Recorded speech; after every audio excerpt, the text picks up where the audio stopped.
Então, que vai falar aqui, eu acredito que muita gente conhece já, né? Muita gente já leu várias vezes, e a gente vai ler mais uma vez, vai reforçar esse assunto, e eu espero que o Espírito Santo venha trazer o entendimento e clarear aqui todas as possíveis interpretações do texto, e que nos traga uma nova, né? Que nos traga uma nova revelação, uma nova maneira de enxergar esse texto e, sobretudo, aplicar nas nossas vidas. 1 Coríntios capítulo 13. Ainda que eu fale as línguas dos homens e dos anjos, se eu não tiver amor, eu serei como um sino que ressoa ou como o prato que retine. Ainda que eu tenha o dom de profecia e saiba todos os mistérios e todo o conhecimento e tenha uma fé capaz de mover montanhas, se eu não tiver amor, nada serei. Ainda que eu dê aos pobres tudo o que eu possuo, ainda que eu entregue o meu corpo para ser queimado, se eu não tiver amor, nada disso me valerá. Só até aqui, por enquanto, para que a gente entenda bem essa definição, né? Para que a gente dê esse segmento ali ao verso 4, para que a gente entenda essa definição de 1 Coríntios capítulo 13. 13, obrigada. 13, isso. Do verso 1 até o verso 3 a gente leu aqui. E para que a gente entenda bem essa definição do que é o amor, né? Talvez não seja tão claro assim para muitos. E o amor em que Paulo está falando aqui, o amor que a palavra de Deus nos diz, é diferente daquilo que talvez nós temos na nossa concepção como amor, aquele sentimento bom, bonitinho, fofinho, meiguinho que a gente tem uns pelos outros quando nos damos muito bem entre as partes. Temos que definir muito bem isso, temos que separar muito bem também o que refere-se ao amor e o que refere-se talvez às paixões, a bons envolvimentos com pessoas e afinidade com pessoas. Né? A gente não pode confundir isso e não pode pensar que a gente ama somente aquelas pessoas que nos fazem bem, aquelas a quem nós queremos fazer o bem, aquelas a quem nós queremos estar perto todo o tempo, que são agradáveis, que nos fazem rir, que nos fazem nos sentir bem. Nem sempre esses bons sentimentos, somente esses sentimentos de alegria, têm a ver com amor, né? Então são coisas diferentes. Se fosse assim, e a gente levasse em conta só esse tipo de sentimento para chamar de amor, a Bíblia não seria talvez também tão clara em dizer que devemos amar e orar pelos nossos inimigos também. Quem é aquele que quer bem ou quer do lado a todo tempo ou está sempre sorrindo quando está perto de um inimigo? Né? Quando está perto daquela pessoa que muitas vezes nos faz mal, daquela pessoa que muitas vezes nos fere. Mas devemos também praticar o amor para com esses. Porque senão, imagina, né? Seria muito simples e muito fácil eu praticar um evangelho de amor entre nós aqui no grupo, que está tudo bem, está tudo certo, são pessoas queridas, pessoas amadas, que estamos tentando caminhar e crescer juntos e tudo. Seria muito fácil eu praticar o amor aqui, praticar o evangelho de Cristo somente aqui. Mas o amor, propriamente dito, especificado na palavra de Deus, se eu não praticar todos os atos aqui descritos somente nesses 3 versos, com o amor de Deus, com a boa intenção de fazê-lo por amor ao meu próximo, de nada vale, como a gente leu aqui, né? Eu posso, numa boa ação ou querendo mostrar o bem que eu faço para os outros, dar o meu dinheiro, dar o meu carro, entregar a minha casa, ou até o meu corpo para ser queimado, como disse o texto aqui. Mas se eu fizer isso em troca de algum interesse pessoal, ou se eu fizer isso somente para ser bem visto, logo o amor não está no meio desse negócio. porque eu não estou fazendo isso por aquele que eu estou me doando. Eu não estou fazendo isso pela necessidade do meu irmão, ou eu não estou fazendo isso por aquele a quem eu quero ver muito bem. Eu estou fazendo isso por autopromoção. E isso não é amor. Amém? Vamos entender um pouquinho melhor todo esse contexto aqui, a hora que a gente passa para o verso 4 aqui. O porquê entender essa definição do amor, né? Porque se a gente ler o verso 4, a gente vai entender que o amor é paciente, o amor é bondoso, ele não inveja, não se vangloria, não se orgulha. O amor não maltrata, não procura os seus interesses, ele não se ira facilmente, não guarda rancor. O amor não se alegra com a injustiça, mas se alegra com a verdade. Tudo sofre, tudo crê, tudo espera e tudo suporta. Opa, então pera. Eu não posso fazer algo para alguém com amor se eu não tiver paciência, se eu não tiver bondade, se eu invejar aquele para quem eu estou fazendo algo, esperando algo em troca, já não se trata de amor. Se eu estou fazendo, me vangloriando daquilo que eu estou fazendo, dizendo que eu sou melhor, que eu tenho melhores condições para ajudar alguém, muitas vezes o amor já não está presente. E é um parênteses aqui que eu quero abrir nessa explicação, que nós, enquanto servos de Cristo, também somos servos uns dos outros.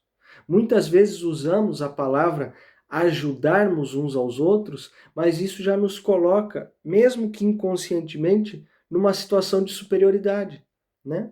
Quer dizer, eu estou numa condição melhor, então eu estou te ajudando a fazer algo. E nós, enquanto cristãos, devemos ter o entendimento que estamos aqui para servirmos uns aos outros. Estamos no mesmo nível, na mesma condição e somos servos uns dos outros. Senão eu mesmo me coloco numa condição superior e dizendo assim, vem aqui que eu vou te ajudar em tal coisa. Já nos coloca numa posição diferenciada. Então, enquanto cristãos, somos servos uns dos outros. Enquanto aplicamos o amor nas nossas atitudes, não vamos nos irar facilmente, não guardaremos rancor, não vamos nos alegrar com a injustiça. E ainda que seja dolorosa, mas a verdade vai ser muito melhor do que uma inverdade. Aí mora o amor nas nossas atitudes. E a palavra vai continuar reforçando essa ideia de amor e trazendo um pouquinho mais de esperança para o futuro, agindo em amor a partir do verso 8. Por quê? Porque ele vai dizer assim, o amor nunca perece, mas as profecias desaparecerão, as línguas cessarão, o conhecimento passará. Pois em parte conhecemos e em parte profetizamos. Quando, porém, vier o que é perfeito, o que é imperfeito desaparecerá. Quando eu era menino, falava como menino, pensava como menino e raciocinava como menino. Quando me tornei homem, deixei para trás as coisas de menino. Agora, pois, vemos apenas um reflexo obscuro. Como um espelho, mas então veremos face a face. Agora eu conheço em parte e então conhecerei plenamente, da mesma forma como sou plenamente conhecido. Assim permanece agora estes três: a fé, a esperança e o amor. O maior deles, porém, é o amor. Amor esse traduzido em João 3,16, que é conhecido por muitos, e a gente não se dá conta. Porque o verso é bonito. A gente lê e todo mundo conhece e decora e fala e tudo, mas a gente não se dá conta do contexto que envolve, a gente não se dá conta daquilo que o Senhor fez, mesmo sabendo o que se passaria depois. O verso vai nos falar que Deus deu o seu único filho para que todo aquele que nele crê não pereça, mas que tenha a vida eterna. Quer dizer, ele entregou aquilo que ele tinha de mais precioso, o seu único filho, para salvar pessoas que hoje vão virar as costas para ele. Essa é a maior definição de amor que a gente pode conceber, porque nós, na nossa pequenez, Nós vamos fazer algo para alguém pensando que essa pessoa vai nos retribuir. Ou a gente vai fazer algo mesmo que a gente não espere nada em troca, mas a gente não vai, talvez, ultrapassar o limite de eu vou fazer algo para você mesmo sabendo que você vai me ferir. Eu vou fazer algo bom para você, eu vou te servir em algo mesmo sabendo que você vai se voltar contra mim. Nós, no nosso raciocínio humano, a gente não faz isso. Talvez a gente espere algo em troca ou não espere nada, mas fazer algo para alguém esperando uma reação negativa, a gente não faz. E Deus fez isso.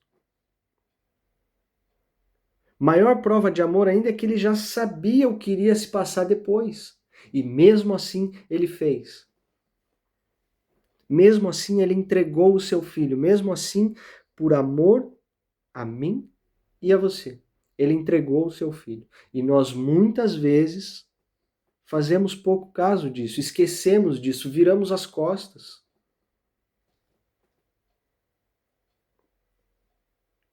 Imagina se a gente seria capaz de fazer algo parecido.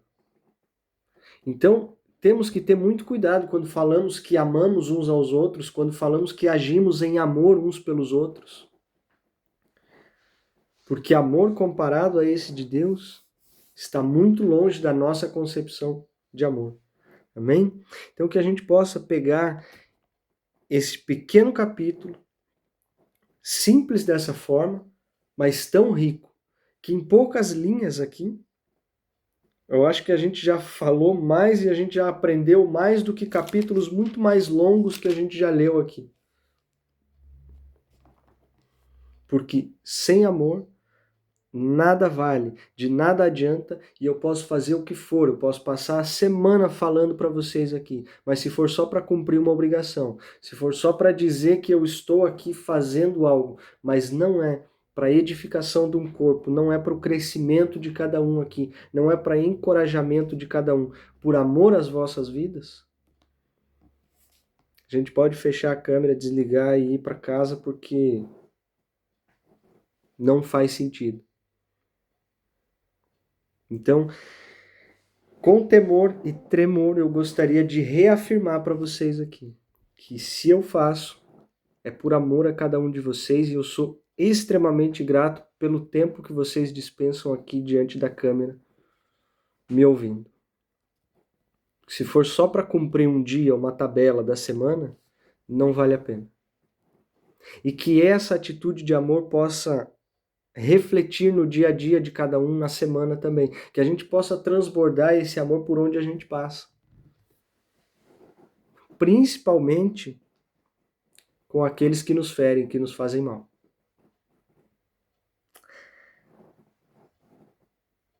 A fé, a esperança e o amor. Mas o maior deles, porém, é o amor. Que esta frase, que este último verso fique gravado nas nossas mentes aqui. Amém? E vamos passar para o capítulo 14 de 1 Coríntios, que ele é um pouquinho mais extenso, mas tem uns assuntos aqui muito interessantes também. Completamente diferente de amor, é um contexto diferenciado, é um contexto que vai falar dos dons de profecias e tudo, e é claro que, como a gente aprendeu sobre amor, a gente vai aplicar isso daqui com muito amor nas nossas vidas, a gente vai aplicar isso aqui com a melhor e a mais pura sabedoria que o Espírito Santo trouxer para cada um de nós.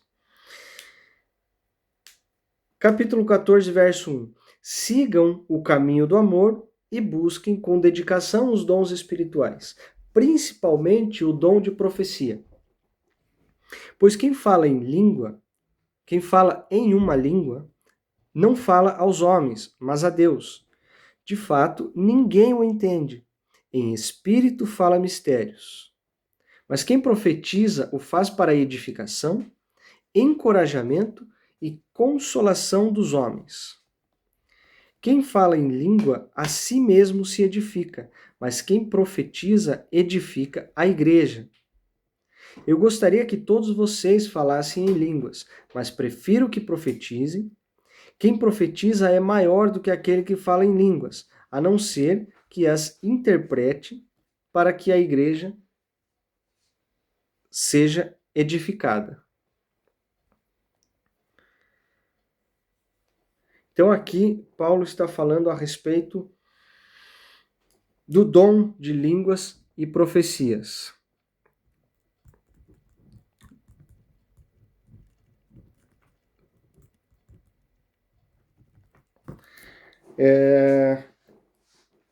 Ele diz aqui a respeito de procurar os melhores dons, de aplicar isso com amor e tudo, e a gente vai entender o porquê ele faz essa diferença do falar em línguas e o profetizar, né? Aqui no texto a gente já conseguiu ler que aquele que fala em línguas, ele edifica a si mesmo. E aquele que profetiza, ele edifica e encoraja e consola os homens como um corpo, né? Diz aqui o texto que quem profetiza é maior do que aquele que fala em línguas, a não ser que as interprete para que a igreja seja edificada. E a gente vai ver aqui no restante do contexto que é importante que uma mensagem seja clara, que uma mensagem seja transmitida a um público que tenha a capacidade de entender aquilo que está sendo falado. Se eu venho aqui às quartas-feiras falar com vocês e eu começo a ler e a interpretar isso em francês, pode ser que alguns vão compreender, talvez outros não. Se eu começo aqui a ler e a falar em inglês, talvez alguns vão entender e outros não. Quais vão ser edificados? Quais vão poder aplicar aquilo que foi lido aqui, que vão poder compreender e trazer para as suas vidas? Somente aqueles que entenderam o que está sendo falado. Fato. Aqueles que não entenderam, que não compreenderam o idioma, infelizmente, não vão conseguir aplicar isso em suas vidas. Agora, se eu falo na mesma língua, se eu leio no mesmo idioma em que todos são capazes de compreender, vai ficar fácil para todo mundo entender, compreender e aplicar. É mais ou menos isso que está falando quase que todo o capítulo, né?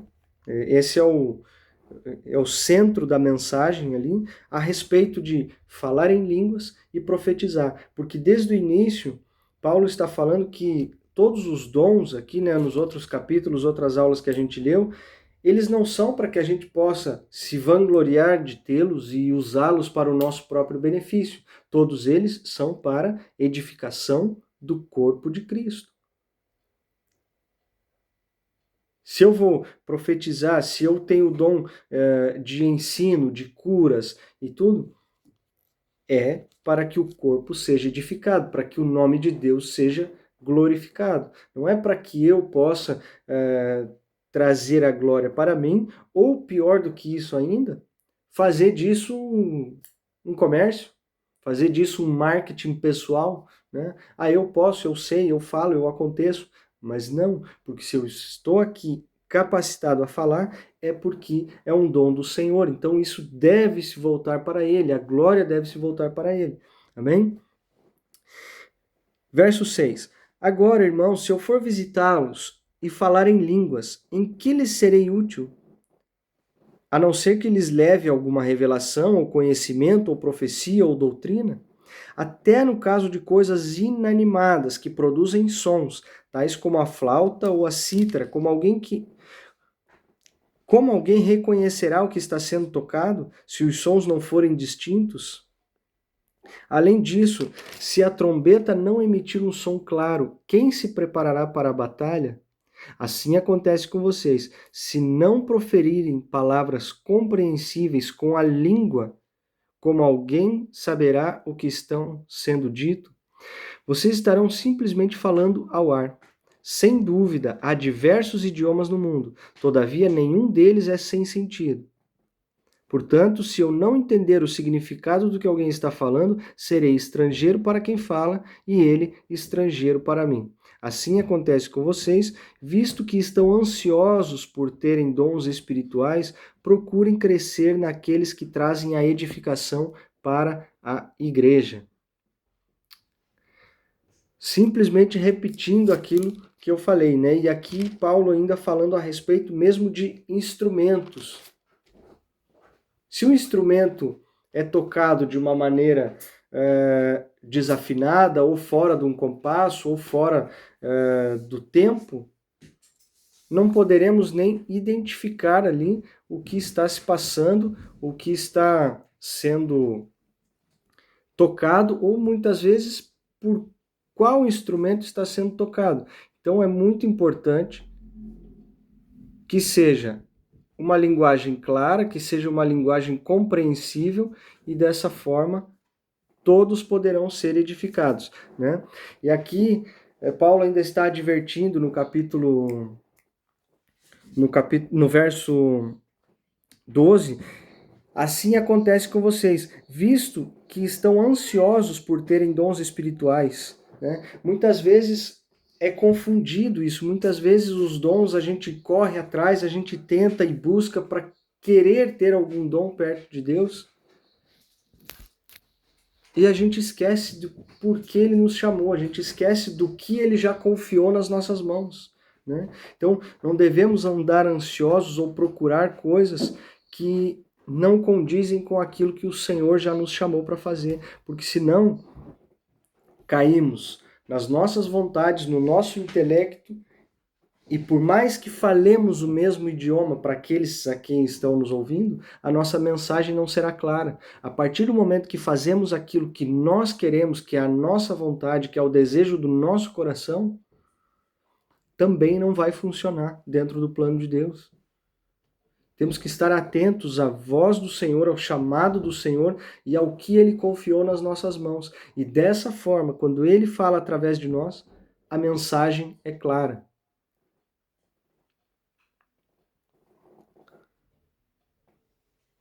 Verso 13. Por isso, quem fala em uma língua, ore para que possa interpretar. Pois, se eu oro em uma língua, o meu espírito ora, mas a minha mente fica infrutífera. Então, o que farei? Orarei com o espírito, mas também orarei com o entendimento. Cantarei com o espírito, mas também cantarei com o entendimento. Aqui, Paulo está falando a respeito daquele que ora em língua. Quando oramos em línguas diferentes, falo aqui de línguas espirituais, a nossa mente, ela não é capaz de interferir na oração, porque muitas vezes nós queremos dar pitaco, né, para Deus, nós queremos dar dicas do que ele tem que fazer, do que ele tem que responder. Deus, eu quero isso, eu quero aquilo, eu quero aquele outro. E muitas vezes o nosso coração entra no meio e faz essa separação, né?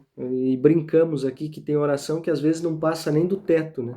A gente é tão repetitivo e tão, assim, para não dizer chato diante de Deus, pedindo coisa que ele já falou que não é pra gente, que ele já nos respondeu e a gente fica ali insistindo em perguntar para ver se ele vai responder diferente. Aqui Paulo está falando justamente na oração em línguas, que é quando o nosso espírito ora diretamente a Deus com aquilo que realmente necessitamos e não aquilo que o nosso coração quer, né? Aí dessa forma, quando oramos em língua, nossa mente fica infrutífera, nossa mente não interfere na oração, né?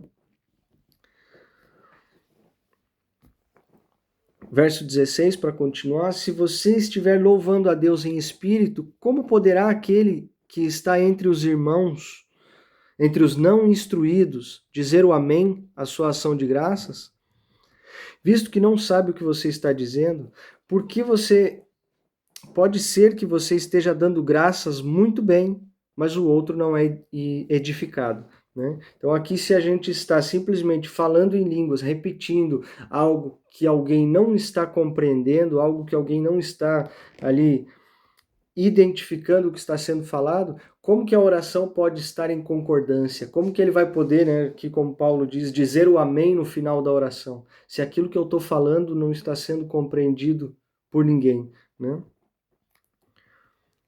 Aí no verso 17 ele ainda reforça: pode ser que você esteja dando graças muito bem, mas o outro não vai ser edificado. Então aqui o nosso papel como igreja já não funciona muito bem, porque para a edificação do corpo é necessário que todos compreendam e sejam edificados. Dou graças a Deus por falar em línguas mais do que todos vocês. Todavia, na igreja, eu prefiro falar 5 palavras compreensíveis para instruir os outros a falar 10.000 palavras de uma outra língua. E isso aqui cabe para nós, não somente na questão do falar em línguas ou falar num idioma que todos compreendam, mas, irmãos, muitas vezes mais vale a sabedoria do silêncio ou 2 ou 3 palavras que farão sentido para aqueles que estão ouvindo, do que a gente pensar ou cair no erro de que a nossa mensagem será mais credível, mais poderosa ou fará algum efeito na vida de alguém por muitas palavras. Tem um verso que eu gosto bastante, que eu uso inúmeras vezes, que é a sabedoria dos provérbios, né, dizendo para nós que na multidão de palavras habita o pecado. Muitas vezes, por muito falar, a gente acaba tropeçando nas palavras, a gente acaba se confundindo, se contradizendo, criando problemas. Temos que ser prudentes nesta comunicação, porque pela lógica das coisas e pela perfeição da criação de Deus, meus irmãos, Ele nos deu 2 orelhinhas e uma só boca. A gente precisa ouvir mais do que falar. A gente precisa ouvir, filtrar muita coisa, compreender muita coisa antes de sair falando, repetindo, porque para nós aquilo que estamos falando pode parecer muito claro às vezes. Só que aquele que está ouvindo, será que ele está compreendendo a mensagem? Mais vale 5 ou 6 palavras compreensíveis para instruir os outros a falar 10.000 palavras numa outra língua. Isso diz Paulo aqui no verso 19 do capítulo 14 de 1 Coríntios. Continuando, verso 20. Irmãos, deixem de pensar como crianças. Com respeito ao mal, sejam crianças. Mas quanto ao modo de pensar, sejam adultos. Pois está escrito na lei. Lei esta aqui, que para mim já está escrito, destacado na minha Bíblia, e alguém que queira conferir lá depois, Isaías capítulo 28, verso 11 e 12. É esta transcrição que a gente vai ler aqui agora. Por meio de homens de outras línguas e por meio de lábios de estrangeiros falarei a este povo, mas mesmo assim eles não me ouvirão, diz o Senhor. Verso 22. Portanto, as línguas são um sinal para os descrentes, e não para os que creem. A profecia, porém, é para os que creem, não para os descrentes. Assim, se toda a igreja se reunir e todos falarem em línguas, e entrarem alguns não instruídos ou descrentes, não dirão que vocês estão loucos? Mas se entrar algum descrente ou não instruído, quando todos estiverem profetizando, ele por todos será convencido de que é pecador e por todos será julgado, e os segredos do seu coração serão expostos. Assim ele se prostrará, rosto em terra, e adorará a Deus, exclamando: Deus realmente está entre vocês. Então aqui, se a gente fala mistérios de Deus, se a gente fala em profecia, se a gente fala em algo que não foi dito, mas foi uma revelação do Espírito Santo, até aqueles que não creem, até aqueles descrentes, né, como Paulo fala aqui, ele terá o entendimento de que o Senhor está ali e está agindo. Mas se na desordem de um culto tem ali 5, 10, 15 pessoas falando em línguas diferentes e chega alguém que não é instruído, que não conhece, não sabe do que se trata, ele não vai identificar o Espírito nisso, ele vai identificar somente a loucura, né? E a gente vai ver aqui, a partir do verso 26, na minha Bíblia já divide aqui um subtítulo, ordem no culto, né? Então, temos os dons, temos as profecias, temos as línguas, mas tudo isso também deve ser tratado com ordem, segundo os ensinos do apóstolo Paulo. Verso 26. Portanto, que diremos, irmãos, quando vocês se reúnem, cada um de vocês tem um salmo, ou uma palavra de instrução, ou uma revelação, ou uma palavra em língua, ou uma interpretação. Tudo seja feito para a edificação da igreja. Se, porém, alguém falar em língua, devem falar 2, no máximo 3, e alguém deve interpretar. Se não houver intérprete, fique calado na igreja, falando consigo mesmo e com Deus. Porque senão aqui começa a desordem, né? 2 falando ao mesmo tempo, 3, 4, eu não sei vocês, que agora eu abro meu coração e eu confesso para vocês que eu tenho uma grande dificuldade nisso. Se tem 2 pessoas conversando, tem mais em volta ali, mais 2 pessoas conversando, para mim o assunto é entre as 2 pessoas. Se entra uma terceira para falar ao mesmo tempo, eu já não ouço mais nada. Mas isso é meu, isso é pessoal, eu estou aqui confessando uma dificuldade que eu tenho, tá? E realmente fica, não sei se vocês conseguem se entender no meio da conversa, se conseguirem, amém, é um dom que Deus deu a vocês, mas eu não consigo. Então se tem 3 ou 4 pessoas falando, eu desapareço, eu bloqueio, eu não consigo entender, não consigo absorver nada mais do que está sendo dito. E aqui Paulo está falando, se 2 ou 3 estiverem falando, deve haver alguém para interpretar isso, porque senão começa uma desordem. 2, 3, 4 falando em línguas que nem todos estão compreendendo, talvez comece, né, algo ali que fuja ao controle. Se não houver quem interprete, e aqui a gente viu versos atrás aqui, que aquele que ora em línguas, ele edifica a si mesmo, porque é o seu espírito clamando por ele diretamente ao Senhor. Então aqui no verso 28 diz, se não houver intérprete, que fique calado, falando consigo mesmo. Por quê? Porque aquela oração está edificando a ele mesmo. Se não há quem interprete o que ele está dizendo a todo o corpo, então que ele fale consigo mesmo, e não queira mostrar o dom diante das pessoas, dizendo, eu falo em línguas, vão atribuir até esse, em alguns lugares, em algumas denominações, vão atribuir isso como o batismo do Espírito Santo, falando a respeito das línguas estranhas e tudo, e tem muita gente que vai se apoiar nisso para falar cada vez mais em línguas no meio do povo, mas se não tiver uma interpretação, talvez aquilo vai edificar só ele e não o corpo, né? Verso 29. Tratando-se de profetas, falem 2 ou 3, e os outros julguem cuidadosamente o que foi dito. Se vier uma revelação a alguém que está sentado, cale-se o primeiro, pois se vocês todos podem profetizar, cada um por sua vez, de forma que todos sejam instruídos e encorajados. O espírito dos profetas está sujeito aos profetas, pois Deus não é Deus de desordem, mas de paz.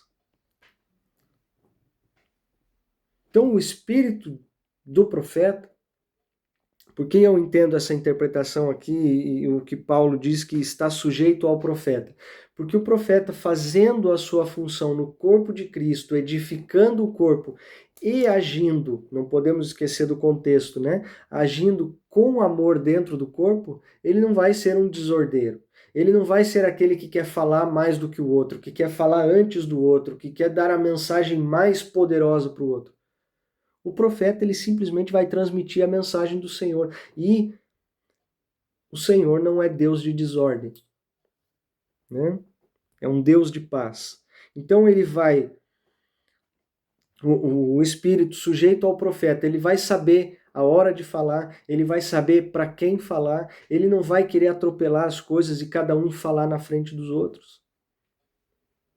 aquele que é o profeta do Senhor, né? Não digo aqueles que se auto-intitulam profetas e saem aí falando pelos cotovelos mais do que deveriam. Aquele que está exercendo o seu ofício de profeta, ele está inserido na palavra de Deus e praticando. Então ele vai praticar todos os frutos do Espírito, né? Ele vai ser paciente, ele vai ser bondoso, ele vai ser, né, ali cuidadoso, ele vai ser respeitoso com os outros que estão ao seu redor. Não é porque ele tem o dom que ele é melhor do que os outros. E vai falar na frente de todo mundo, e vai atropelar tudo, e vai falar junto com todo mundo, para quê? Para que seja visto, para que apareça. Não, ele vai praticar tudo aquilo que a palavra já ensinou. E vindo do Senhor, ele vai falar no momento certo, para a pessoa certa e a mensagem correta. Diferentemente de aquele que quer falar primeiro, quer falar mais alto e a mensagem tem que ser mais bonita.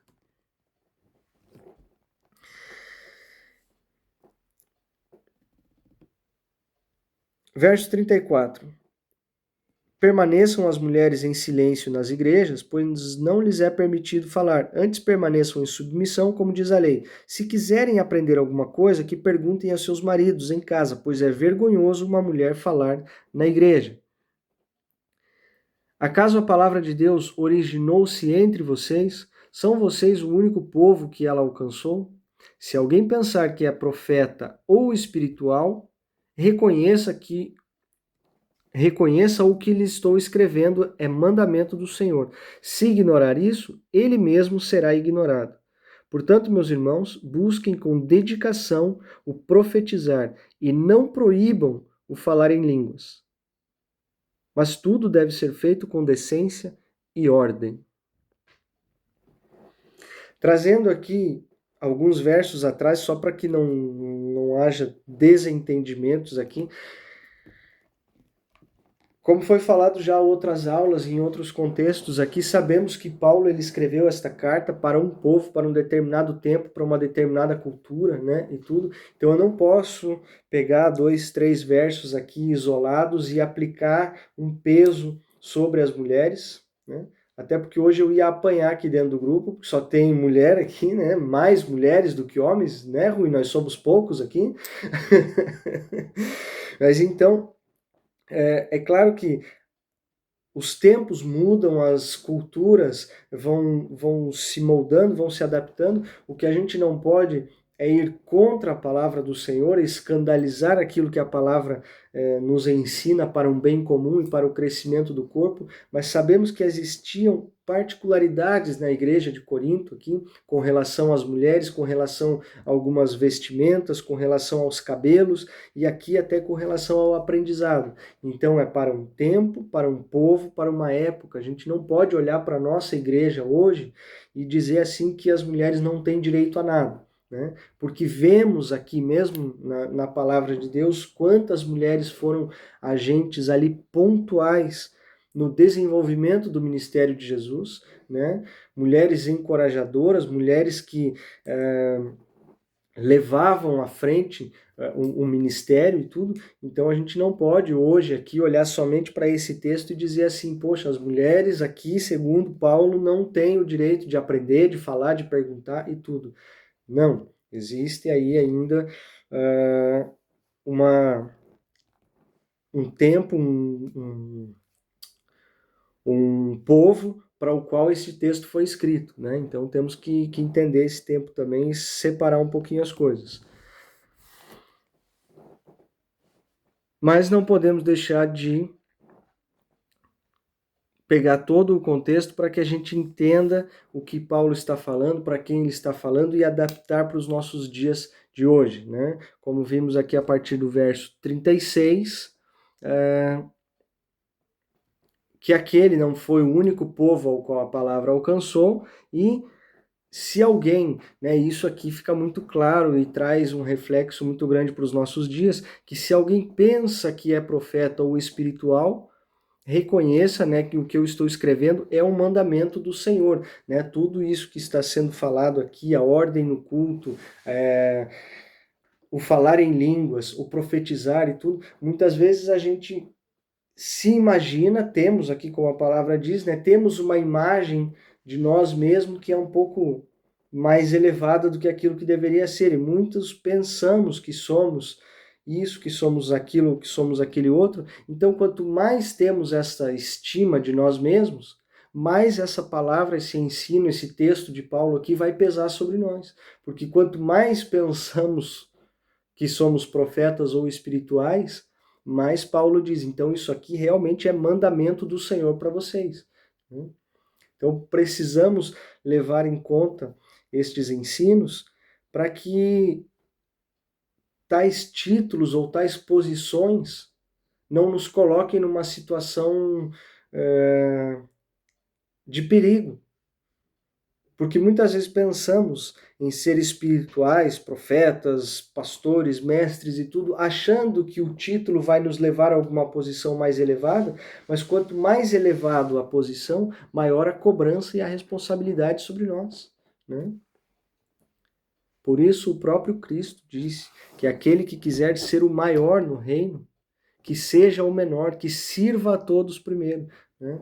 Por isso eu reforço o exemplo que eu usei aqui no início, que não somos aqui ajudadores uns dos outros, nós somos servos uns dos outros, né?